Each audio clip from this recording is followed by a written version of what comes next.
நம்ம பார்க்கும் பொழுது இது நமக்கு விரோதமாக உருவெடுக்கிற ஆவிகள். ஸோ ஆண்டவர் நம்ம கிட்ட எதிர்பார்க்கிறது ஒன்னே ஒண்ணு, நல்லா புரிஞ்சுக்கணும். அண்ட் ஒபீடியன்ஸ், கீழ்ப்படியணும். நம்மை தாழ்த்தணும் ஆண்டவர் சமூகத்துக்கு. we have to be obedient. So நம்ம ஒபீடியண்டா இருக்கும் பொழுது, ஆண்டவருடைய வார்த்தையை செவி சாய்க்கிற பிள்ளைகளாக இருக்கும் பொழுது, அவருக்கு கீழ்ப்படியும் பொழுது ஆண்டவர் நமக்கு வெற்றியை தருகிறார். இங்க ஒரு கதைக்கு நம்ம கடந்து போகும்பொழுது அங்க என்ன ஆகுதுன்னா, இஸ்ரவேலர்கள் தேவனுக்கு விரோதமாக எழும்பினார்கள். they disobeyed. ஆண்டவருக்கு கீழ்ப்படியல. அங்க கீழ்ப்படிதல் ஆவியே கிடையாது பாருங்க அவங்களுக்குள்ளாக. என்னாகமம் 21:4-5-6 நம்ம பார்க்கும் பொழுது, அவர்கள் ஏதோம் தேசத்தை சுற்றி போகும்படிக்கு ஓர் என்னும் மலையை விட்டு சிவந்த சமுத்திரத்தின் வழியாய் பிரயாணம் பண்ணினார்கள். வழியின் நிமித்தம் ஜனங்கள் மனமடிவடைந்தார்கள். எப்படி? இப்ப பிரயாணத்துல போய் கொண்டு இருக்கிறாங்க. இந்த தேசத்தை விட்டு, ஓர் என்னும் சொல்லக்கூடிய மலையை விட்டு பாலைவனத்துல, இவங்க போறது வனாந்திர யாத்திரை. இந்த வனாந்திர யாத்திரையில இவங்க பிரயாணம் பண்ணி கொண்டு இருக்கும் பொழுது மனமடிவடைந்தார்கள். ஹல்லேலூயா. மனமடிவடைந்தார்கள்னா became impatient. பேஷண்ட் கிடையாது இவங்க லைஃப்ல. ஒரு என்னன்னா பொறுமையின் ஆவி இல்லை. சிலர் பாருங்க, தடாபுடான்னு ஏதாவது செஞ்சிருவாங்க பாருங்க. ஒரு பொறுமையே கிடையாது. உடனே அது செய்து முடியணும். இல்லை இன்ஸ்டண்டா ஆக்ஷன் எடுக்கிறது, it's no use at all. ஏன்னா பொறுமையா நிதானித்து, பொறுமை ரொம்ப அவசியம். இவங்க பேஷன்ஸும் இல்லை பாருங்க இவங்களுக்கு. அதுவும் 5வது வசனத்துல பாருங்க, ஜனங்கள் தேவனுக்கு மோசேக்கும் விரோதமாக பேசி, நாங்கள் வனாந்திரத்திலே சாகும்படி நீங்கள் எங்களை எகிப்து தேசத்திலிருந்து வர பண்ணினதென்ன? இங்க அப்பமும் இல்லை, தண்ணீரும் இல்லை, இந்த அற்பமான உணவு எங்கள் மனதுக்கு வெறுப்பாய் இருக்கிறது என்றார்கள். அல்லேலூயா. இப்ப என்ன சொல்றாங்க? தேவனுக்கும் மோசேக்கும் விரோதமாக பேசியிருக்காங்க பாருங்க. கடவுளுக்கு விரோதமாக பேசியிருக்காங்க. கர்த்தருடைய ஊழியக்காரன் வழி நடத்துறவருக்கு விரோதமாக பேசி, நாங்க வருகிற இந்த பாதையில நீங்க கொண்டு வந்தீங்களே அப்படின்னு சொல்லி, நீங்க ஒண்ணுமே இல்லை, தண்ணீர் இல்லை, அப்பமும் இல்லை, எங்களுக்கு இந்த நீங்க கொடுக்குற இந்த உணவு வெறுப்பா இருக்குது. அந்த வனாந்திர பாதையில இவங்க போகும்பொழுது தேவனுக்கு விரோதமாக முறுமுறுத்தார்கள். அல்லேலூயா. யாருக்கு விரோதமாக? கர்த்தருக்கு விரோதமாக. எந்த கர்த்தருக்கு விரோதமாக? the God one who performed a miracle in your life. எந்த தேவனுக்கு விரோதமாக? உங்களுக்கு உங்கள் வாழ்க்கையில அற்புதத்தை செய்த தேவனுக்கு விரோதமா தான் நம்ம இப்ப பேசுறோம். எப்படிப்பட்ட அற்புதங்களை செய்தார்? செங்கடலை பிரித்து பிளந்து அவங்கள வழி நடத்தி கொண்டு வந்தார். சத்ருகளுக்கு விரோதமாக பாதுகாப்பு கொடுத்தார். அவங்களுடைய திட்டங்களை முறியடித்தார் செங்கடலிலே. அந்த தேவனுக்கு விரோதமாக இப்ப இவங்க கோஷம் எழுப்புறாங்க பாருங்க. நம்ம நிறைய நேரத்துல நமக்கு உதவி செய்கிறவர்களுக்கு விரோதமாக நம்ம பேசியிருப்போம். நல்லா நீ யோசித்து பாருங்க.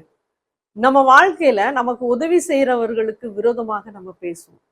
அந்த ஒரு இன்ஸ்டன்ட்ல, ஒரு ஸ்பிரிட்ல, ஒரு என்ன சொல்ற, ஒரு டைம்ல, ஒரு நொடி பொழுதுல கோவம் வந்துடுச்சுன்னா நம்ம என்னெல்லாமோ பேசிடுவோம். ஆனா அந்த மனிதர்கள் நமக்கு என்னவா இருந்திருப்பாங்க? துணையா இருந்திருப்பாங்க, ஆறுதலா இருந்திருப்பாங்க, உதவிகரமா இருந்திருப்பாங்க, நம்மை தூக்கி எடுத்து லிஃப்ட் பண்ணி விட்டுருப்பாங்க. அவங்கள நம்ம ஒரு செகண்ட்ல மறந்துடுவோம். மனுஷனுடைய வாழ்க்கையே அப்படிதான். எங்க அவனுக்கு சாதகம் இருக்கு அப்படியே அங்க அட்டைப்பூச்சி மாதிரி ஒட்டிக்கிடுவோம். அல்லேலூயா. எங்க சாதகம் இல்லையோ அங்க விட்டுருவாங்க. மனிதர்கள்னாலே அப்படிதான். இன்னைக்கு எப்படின்னா, எங்க பணம் இருக்கு அங்க ஒட்டிக்கிடுவாங்க, எங்க பணம் இல்லையோ அவங்கள கண்டுக்க மாட்டாங்க. மனுஷனாலே அப்படிதான் அவனுடைய சுபாவமே. நம்ம வாழ்க்கையில நமக்கு நன்மை செய்யணும்னு நினைக்கிறவங்கள நம்ம என்ன பண்ணிடுவோம்? மறந்துடுவோம், விட்டுருவோம். தேவன் இவர்களுக்கு நன்மை செய்ய நினைக்கிறார்.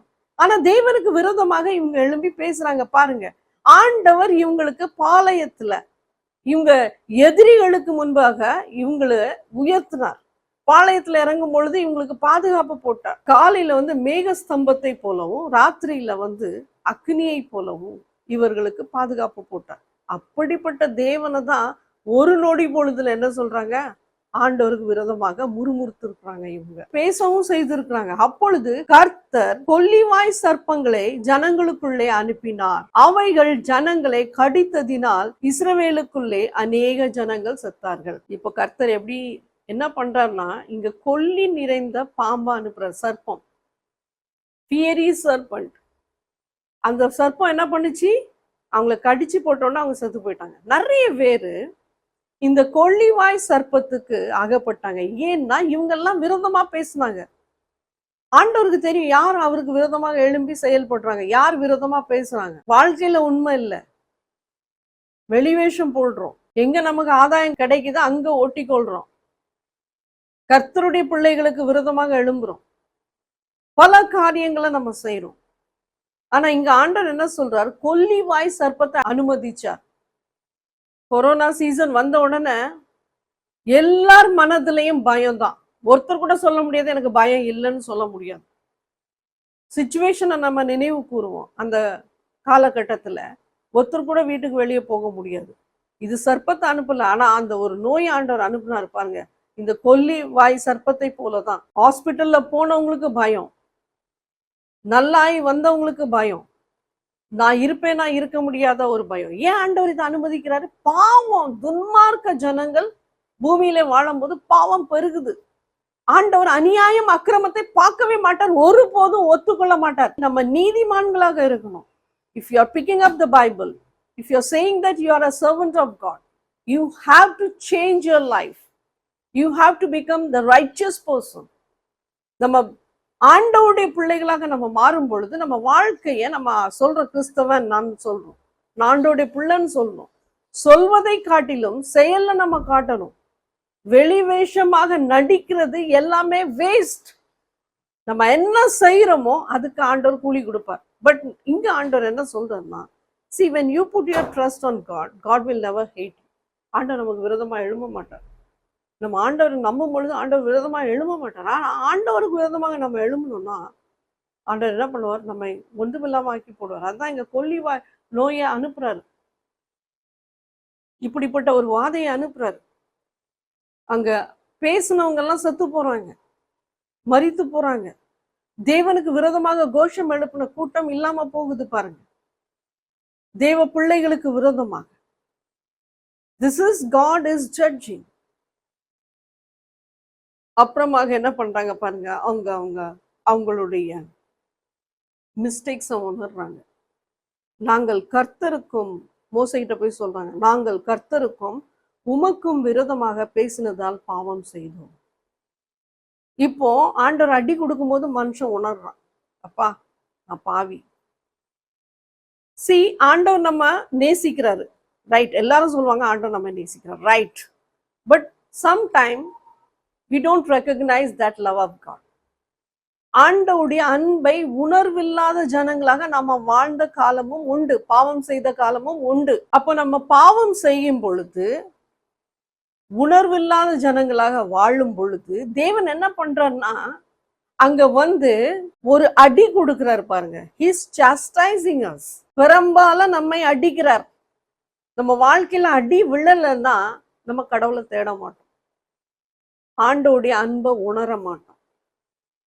எல்லா நேரமும் நீங்க சந்தோஷமா இருந்தா நீங்க கடவுளை நம்ப மாட்டீங்க, கர்த்தர் பயம் உங்களுக்குள்ளாக இருக்காது.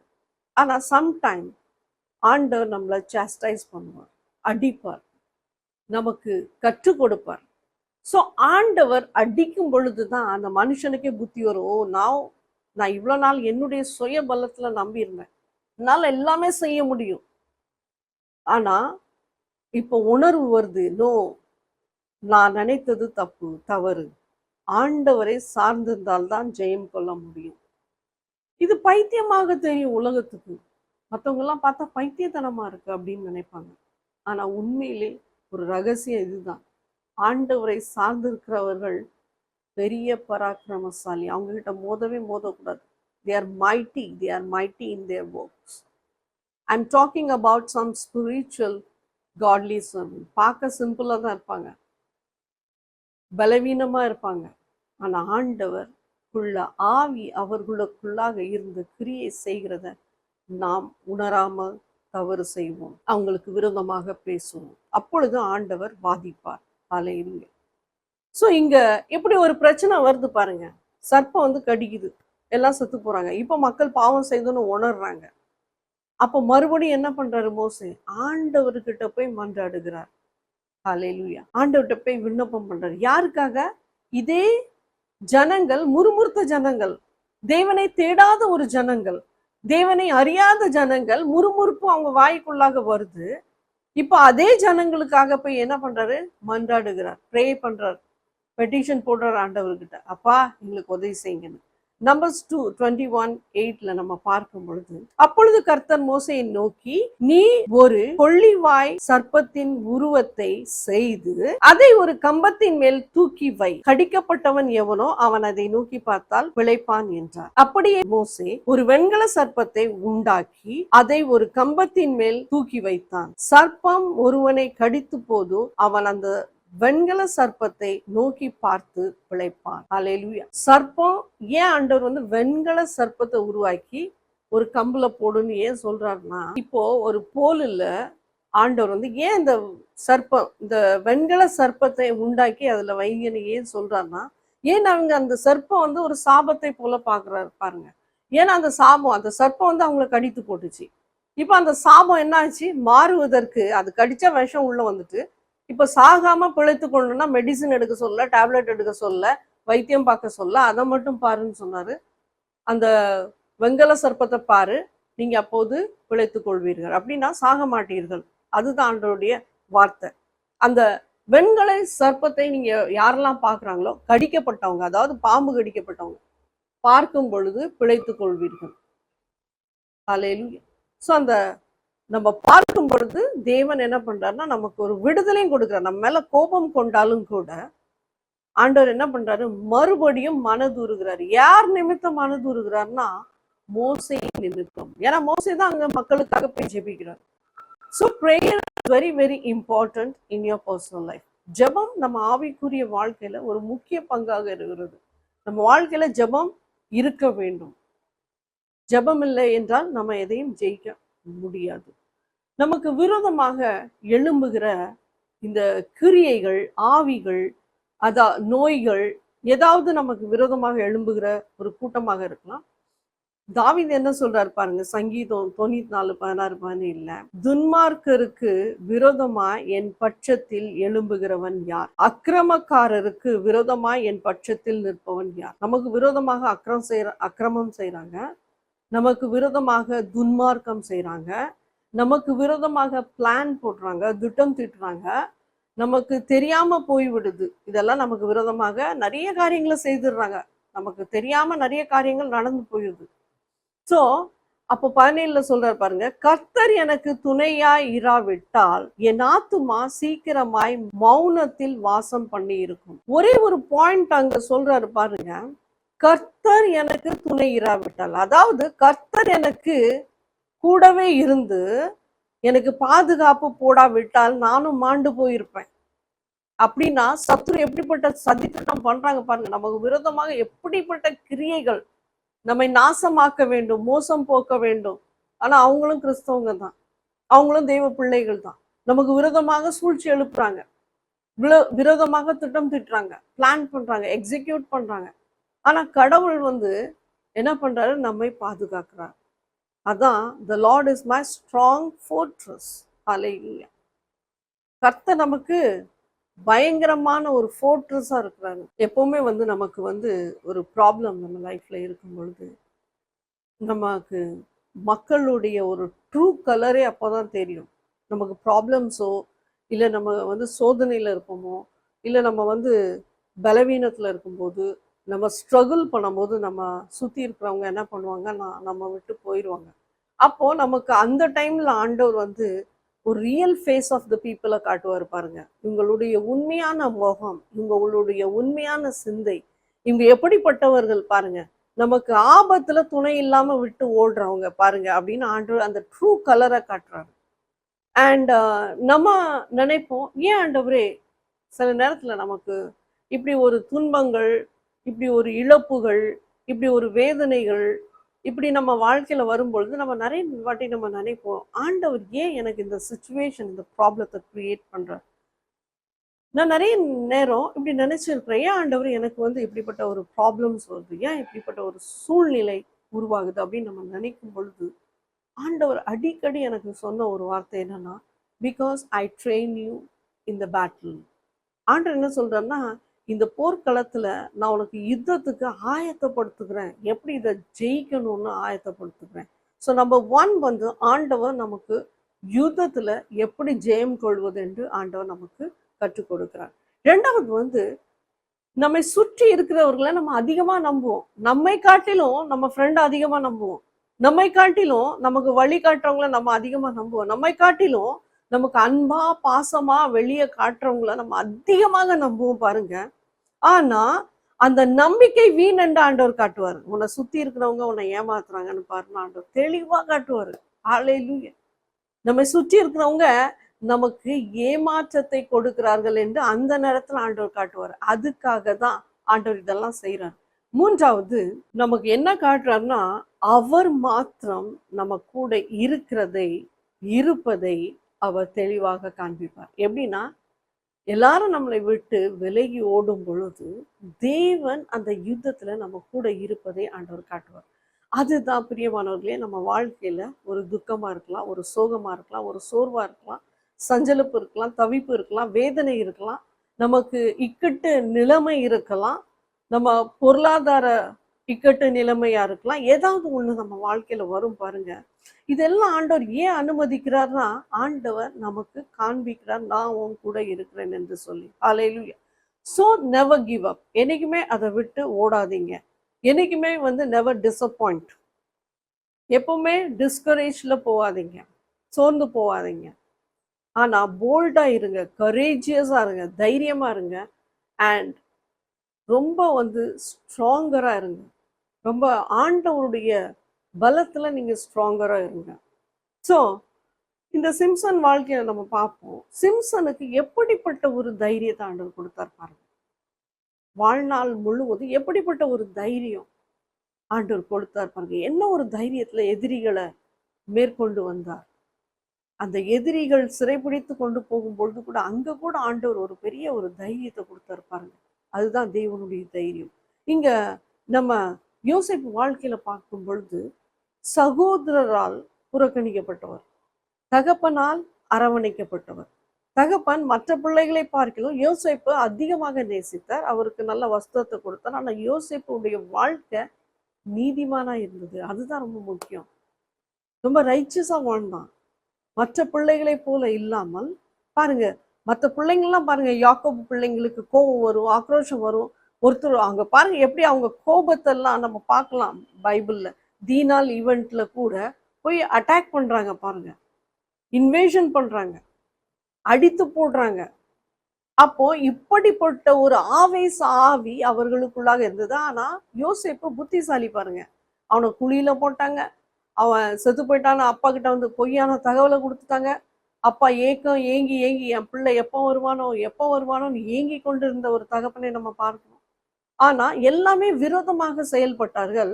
ஆனா அங்க யோசேப்பு வாழ்க்கை ஆண்டவர் பாருங்க என்ன ஒரு தைரியத்தை கொடுத்தாரு பாருங்க. இப்போ யோசேப்பு வாழ்க்கையை நினைத்து பார்க்கலாம். நம்ம எல்லாராலையும் கைவிடப்பட்ட நிலைமையில ஒரு தேசத்துக்கு ஒரு அடிமையாக கொண்டு போகப்படுற, யாருமே இல்லை, மொழி தெரியல, புறஜாதிகள் மக்கள் மத்தியில இருக்கிறாரு இந்த யோசேப்பு.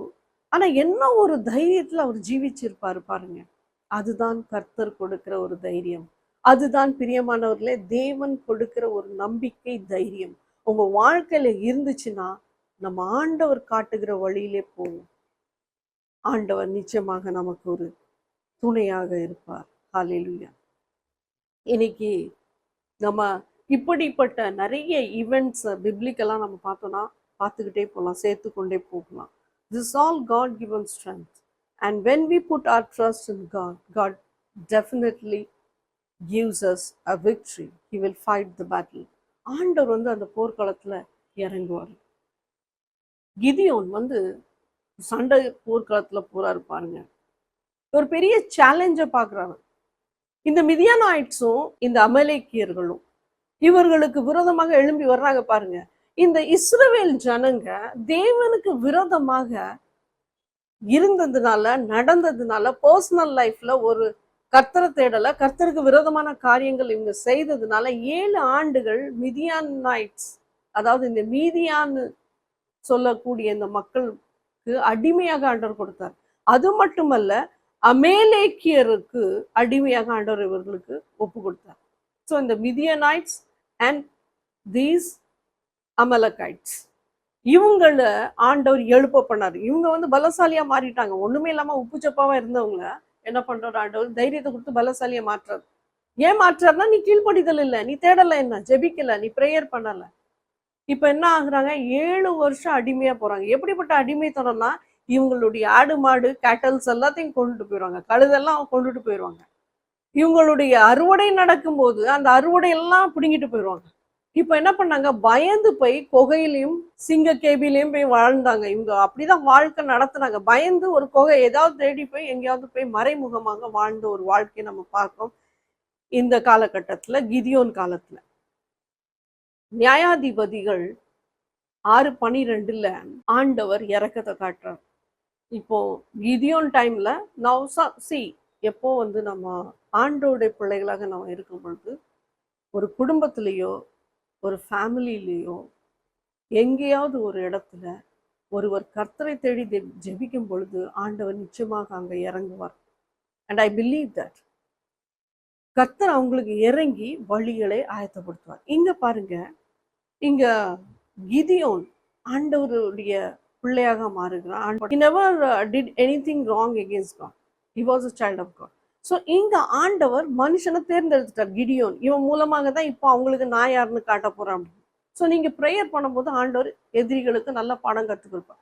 இங்க நியாயாதிபதிகள் 6:12 கர்த்தருடைய தூதனானவர் அவனுக்கு தரிசனமாகி, பராக்கிரமசாலியே கர்த்தர் உன்னோட இருக்கிறார் என்றார். ஹல்லேலூயா. யாருக்கு? கிடியோனுக்கு தரிசனமாகிறாரு தேவதூதன். சொல்றார், நீ பராக்கிரமசாலி, கர்த்தர் உன் கூட இருக்கிறார் என்று சொல்றார். பாருங்க, நியாயாதிபதிகள் 6:14 அப்பொழுது கர்த்தர் அவனை நோக்கி பார்த்து, உனக்கு இருக்கிற இந்த பலத்தோடே போ, நீ இஸ்ரவேலை மீதியானியரின் கைக்கு நீங்களாக்கி ரட்சிப்பாய், உன்னை அனுப்புகிறவன் நான் அல்லவா என்று சொன்னான். உனக்கு இருக்கிற இந்த பலத்தோட போன்னு சொல்றார். அப்படின்னா உன் கையில எதுவுமே இல்லை, நீ ப்ரிப்பேர்டா இல்லை, நீ எதிர்பார்க்கவில்லை, உன்னை இப்படி அட்டாக் பண்ணுவாங்கன்னு உனக்கு தெரியாது. ஆனா உனக்கு கொடுத்திருக்க ஸ்ட்ரென்த், தைரியம் என்னன்னா, நீ ஜெபிக்கும் பொழுது நான் உனக்கு ஒரு பாதுகாப்பு போட்டேன். யோபு குடும்பத்துக்கு எப்படி ஒரு ஹெட்ஜஸ் போட்டாரு பாருங்க, ஒரு ப்ரொடெக்ஷன் போட்டாரு பாருங்க. ஏன்னா அவன் தேவனை அதிகமாக தேடணும். அதே போல உனக்கு நான் ஒரு ஹெட்ஜஸை போட்டேன், ஒரு பாதுகாப்பு வளையத்தை போட்டுட்டேன். இந்த இருக்கிற பலத்தோட போ, உனக்கு வந்து எதுவுமே தேவையில்லை, உனக்கு சோர்ட்ஸ் தேவையில்லை, உனக்கு கிளச்சஸ் தேவையில்லை, ஆர்ம்ஸ் அண்ட் அம்யூனிஷன்ஸ் எதுவுமே தேவையில்லை. நீ இருக்கிற பலத்தோடு எழும்பி போ, நான் உன் கூட இருக்கிறேன்னு ஆண்டவர் சொல்றாரு. அது மட்டும் இல்ல, இங்க பாருங்க ஆண்டவர் என்ன சொல்றாரு? இஸ்ரவேலையை மீதியானியரின் கைக்கு நீங்களாக்கி ரட்சிப்பாய். நீ ஒரு கிளான், ஒரு குடும்பம், ஒரு மக்களுக்கு நீ பாதுகாப்பா இருக்க போற, நீ வந்து அவங்களுக்கு துணையா நிற்க போறன்னு ஆண்டவர் சொல்றாரு. ஏன்னா உன்னை அனுப்புகிறவன் நான் அல்லவா என்று சொல்றாரு. எவ்வளவு ஒரு இம்பார்ட்டன்ட் பாயிண்ட் பாருங்க. உன்னை அனுப்புறவங்க யாரும் இல்லை, யார் அனுப்புறா? தேவன் அனுப்புறார். தேவன் அங்க பாக்குறார். நடக்கிற காரியங்கள் எல்லாம் அவர் கண்களுக்கு மறைவாக நடக்கிற காரியம் எதுவுமே கிடையாது. ஆண்டவர் தெளிவாக பார்க்கிறார், என்ன நடக்குது, எங்க நடக்குது, எப்படி நடக்குது, எப்படிப்பட்ட காரியங்களை செய்யறாங்க. இப்போ நான் உன்னை அனுப்புறேன், நீ போ என்று ஆண்டவர் சொல்றார். ஹல்லேலூயா. இருக்கிற பலத்துடனே போ. Wonderful statement of God. Hallelujah. Hallelujah. அப்போ அவன் கிதியோன் சொல்றான், நான் ரொம்ப லீஸ்ட் among the clan, நான் பலவீனன், எனக்கு பலனே கிடையாது ஆண்டவரே, நான் ரொம்பவும் அடிமையில இருக்கிறவன், அதாவது ரொம்ப பவர்ஸ்ல இல்ல, ஐ எம் வெரி லீஸ்ட். ஆண்டவர் அதான் சொல்றாரு, இருக்க பலத்துடனே போ, நான் கூட இருக்கிறேன் அப்படின்னு சொல்றாரு பாருங்க. ஹல்லேலூயா. சில நேரத்துல நீங்க உங்களை ரொம்ப பலவீனமாக நீங்க பார்ப்பீங்க, பலசாலியா பார்க்கறது இல்லை. You are very weaker. You are thinking yourself as a weaker, but God's strength is more powerful weapon than the weapon of this world. இந்த உலகத்துல இருக்கிற எப்படிப்பட்ட ஆயுதங்களாக இருந்தாலும் தேவனுக்கு முன்பதாக அது ஒன்றுமே கிடையாது. ஆண்டவர் அப்படிப்பட்ட ஒரு பலத்தை உங்களுக்கு கொடுப்பாரு. இந்த மீதியானைட்ஸ் நம்ம பார்க்கிறோம். இந்த மீதியானர்கள் யார்? இவங்க ஆபிரகாமுடைய சன்னதிகள். இப்ப இஸ்ரவேலர்களும் ஆபிரகாமுடைய பிள்ளைங்க தான். ஆனா கெத்துரால் மூலமாக வந்த இந்த சன்னதிகள் இவர்களுக்கு விரோதமாக எழும்பி கோஷம் எழுப்புது பாருங்க. ஹல்லேலூயா. ஆண்டவர் ஒருபோதும் அதை அனுமதிக்க மாட்டார். இங்க என்ன சொல்றாரு பாருங்க, இருக்கிற பலத்துடனே நீ போ. ஆண்டவர் அப்படிப்பட்ட ஒரு தைரியத்தை கொடுக்குறாரு. எப்படிப்பட்ட எதிரிகள் படையெடுத்து வந்தாலும் உனக்கு விரோதமாக எழும்புகிற ஆயுதம் வைக்காமல் போகும். இங்க ஆண்டவர் அது மட்டும் இல்ல, ஒரு அஷூரன்ஸ் கொடுக்குறாரு பாரு. நியாயாதிபதிகள் 6:16 நான் உன்னோடே கூட இருப்பேன், ஒரு மனுஷனை முறியடிப்பது போல நீ மீதியானரை முறியடிப்பாய் என்றார். அப்படின்னா நிறைய நம்பர்ஸ், பட் ஒரு ஆள் அடிக்க எவ்வளவு நேரம் ஆகும்? அந்த ஒரு பலத்தை நான் உனக்கு தருவேன். நீ போகிற இடத்துல நான் கூட இருக்கிறேன். நீ ஒரு ஆளை அடிக்கிறது போல எல்லாத்தையும் அடிச்சு போடுற தைரியம், பலம் உனக்கு நான் தருவேன் ஆண்டவர் சொல்றாரு. இருக்கிற இந்த பலத்துடனே போ, நான் உன் கூட இருக்கிறேன் அப்படின்னு சொல்றாரு பாருங்க ஆண்டவர்.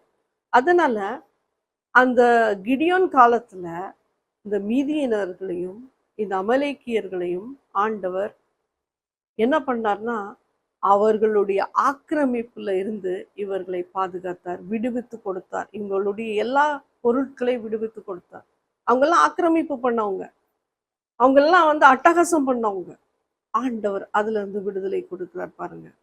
ஸோ எப்பவுமே உங்களுடைய வாழ்க்கையில போராட்டத்தை உங்க தனிமையாக எண்ணாதீங்க. நான் தனியா இருக்கிறேன், எனக்கு யாருமே இல்லை, எனக்கு யாரும் உதவி செய்யல. Never think that. God is with you. You will win the battle. And never think failure, discourage, disappointment. Because God is going to give you a victory. And be positive always. எப்பவுமே நீங்க உங்க சிந்தைகள் எப்பவுமே பாசிட்டிவா இருக்கணும். நெகட்டிவா நீங்க think பண்ணவே கூடாது. எப்பவுமே ஜெபத்தை விட்டு கொடுக்காம இடைவிடாதபடிக்கு ஜெபம் பண்ணுங்க. தேவனுடைய சர்வாயுத வர்க்கத்தை எடுத்துக்கொள்ளுங்கள். அப்போ அந்த ஆர்மர் ஆஃப் காடை நீங்க வியர் பண்ணும்போது ஆண்டவர் நிச்சயமாக உங்களுக்கு ஒரு வெற்றியை கொடுக்கிறார். அதனால தான் ஆண்டவர் சொல்றாரு, நீ என்னுடைய ஸ்தானாதிபதி, அதாவது you are an ambassador of Christ. So என்னைக்குமே உங்க சுய சிந்தையிலையோ சுயமாக எடுக்கிற தீர்மானத்தின்படி நீங்க நடக்காதீங்க. பொறுமையா காத்திருந்து அந்த காரியங்களுக்காக ஜெபம் பண்ணுங்க, விண்ணப்பம் பண்ணுங்க. ஆண்டவர் உங்களுக்கு வழி காட்டுவார். அதனாலதான் எரிகோ பட்டணத்தை தகர்க்கும் பொழுது ஆண்டவர் பராக்கிரமசாலியான ஒரே தேவதூதனை அனுப்புனாரு. அந்த நகரமே இல்லாதபடி ஃபிளாட்டா விழுந்தது. எப்போ எப்போ ஆண்டவருடைய சொல் பேச்சை கேட்டு இவங்க நடக்கும் பொழுது ஒபேடியண்டா இருந்தாங்க. கெட்ட பழக்க வழக்கத்தை விட்டாங்க. அடிமையில் கெட்ட பழக்க வழக்கத்துக்கு, தீய காரியத்துக்கு அடிமையா இருந்த காரியங்களெல்லாம் விட்டுட்டு ஜெபம் பண்ண வந்தாங்க, விண்ணப்பம் பண்ண வந்தாங்க. தேவ சமூகத்துல அழுது மனம் விட்டு அழுதாங்க. பாவத்தெல்லாம் அர்ப்பணம் செய்து இப்படி அழுது மனம் விட்டு அழுது ஆண்டவர் சமூகத்துல வரும் பொழுது ஆண்டவர் நிச்சயமாக அந்த ஒரு வெற்றியை நமக்கு கொடுக்கிறார். So not when you are cruel, not when you are wicked, not when you are very going in a wrong directions. நீங்க தவறான பிள்ளைகளாக இருக்கும் பொழுது, தவறான காரியங்களை செய்யும் பொழுது, தவறான வழிகளில் நடக்கும் பொழுது நீங்க எவ்வளவுதான் விண்ணப்பம் பண்ணுங்க, ஆண்டவர் கேட்கவே மாட்டார். நான் இதை பர்சனலியா சொல்றேன்னா, நீங்க மனமாற்றம் அடையும் பொழுது, ஆண்டவர்கிட்ட ஒரு ஒப்பந்தம் பண்ணும் பொழுது, ஒரு டெடிகேட்டட் லைஃப்ல வரும் பொழுது ஆண்டவர் நிச்சயமாக உங்களுக்கு இறங்குவார், உங்க கூடவே இருக்கிறார்.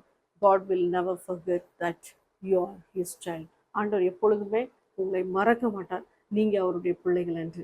நான் உங்களுக்காக ஜெபிக்க போறேன். என்னுடன் சேர்ந்து ஜெபத்துல இணைந்து கொள்ளுங்க. அப்பா தகப்பன ஆண்டவரை, இதை பார்த்து கொண்டிருக்கிற ஒவ்வொருவர் குடும்பத்தின் மீது உங்களுடைய கரம் இறங்கட்டும் ஆண்டவரே. பலவீனராக இருக்கலாம், பலசாலியாக நீர் மாற்றுகிற தேவன்.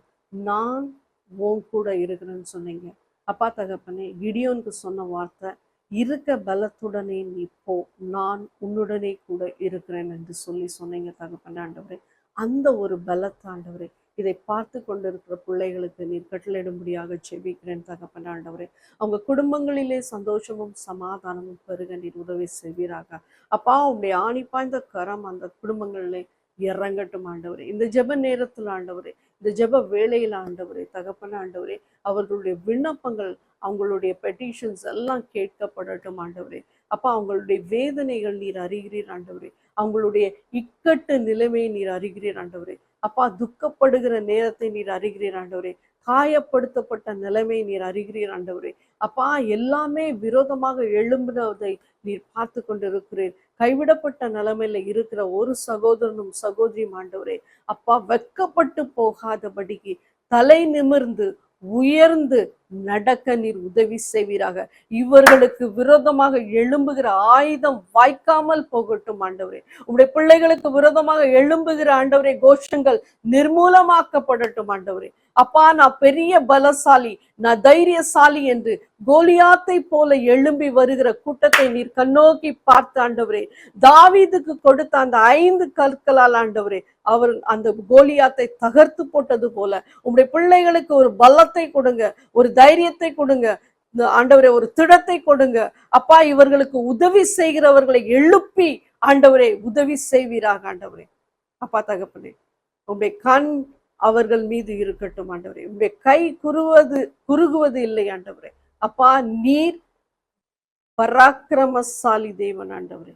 இந்த குடும்பங்களுடன் இருந்து நீர் ஒரு பலத்த பாதுகாப்பு போடுவீராக. அப்பா தகப்பனே, இவர்களை நாசமாக்க வேண்டும் என்று சொல்லி எழும்புகிற கூட்டத்துக்கு மத்தியில இவங்களுக்கு ஒரு பெரிய பாதுகாப்பு நீர் கொடுப்பீராக. உங்களுடைய கரத்துல ஒப்பு கொடுக்கிறேன். இதை பார்த்து கொண்டிருக்கிற ஒவ்வொரு சகோதர சகோதரிக்கு ஒரு பெரிய விடுதலையும், ஒரு போராட்டத்தில் பெரிய ஜெயத்தையும் நீர் கொடுப்பீர் என்று நான் விசுவாசிக்கிறேன். உங்களுடைய கரத்துல ஒப்பு கொடுக்கிறேன் தகப்பனே.